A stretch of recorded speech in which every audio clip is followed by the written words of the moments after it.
Here friends, I have turned the solar panel into the sun's direction.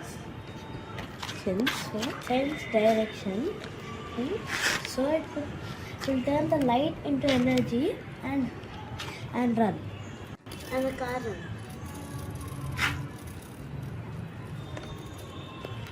This is a solar powered car.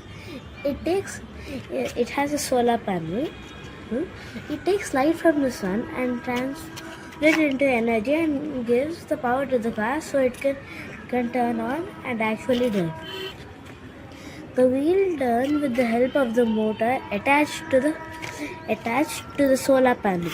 First we have to fix the 4 triangular bolts with the screws and then put the horizontal rods and then screw them and use a small orange screw to fix the big black wheels.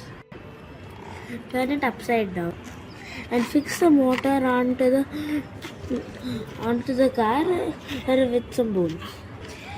Here you can see a white gear.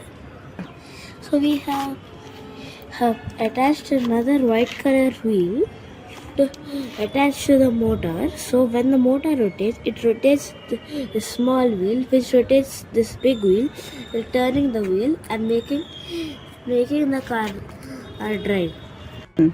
Thanks Smart Sports for the materials and the wonderful experience.